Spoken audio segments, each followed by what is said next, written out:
ঘরোয়া উপকরণ দিয়ে খুব সহজে বানিয়ে ফেলো নিরামিষ পনির কোপ্তা। তো চলুন রেসিপিটা দেখে নিই। পনির কোপ্তা বানানোর জন্য সর্বপ্রথমে কোপ্তার গ্রেভি রেডি করে নিতে হবে। 2 টেবিল চামচ সাদা তেল গরম করে দিয়ে দিন 4টে ছোট এলাচ, অল্প দারচিনি, একটা বড় এলাচ, 4টে লবঙ্গ, অল্প গোলমরিচ, হাফ চা চামচ গোটা জিরা, 1 ইঞ্চি আদা, 2-3টে কাঁচা লঙ্কা, একটা তেজপাতা দিয়ে 1 থেকে 2 মিনিট ভেজে নিন।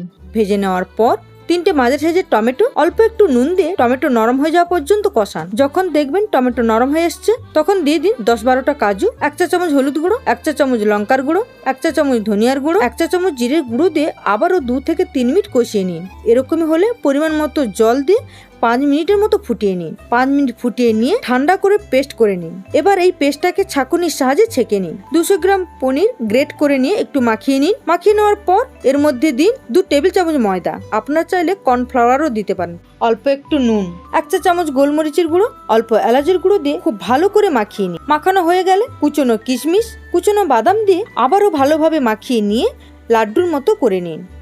কড়াইতে পরিমাণ মতো সাদা তেল হালকা গরম করে নিয়ে লো আঁচে কোপ্তা এরকমই কালার করে ভেজে নেবে। ভেজে নেওয়ার পর 3 টেবিল চামচ সাদা তেল গরম করে নিয়ে আগে থেকে রেডি করে রাখা গ্রেভি, স্বাদ মতো নুন, অল্প একটু চিনি দিয়ে মিডিয়াম আঁচে 10 মিনিটের মতো ফোটান।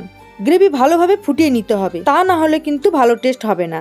10 মিনিট ফুটিয়ে নেওয়ার পর ভেজে রাখা কোপ্তা দিয়ে 1 থেকে 2 মিনিট ফুটিয়ে নিলেই রেডি পনির কোপ্তা।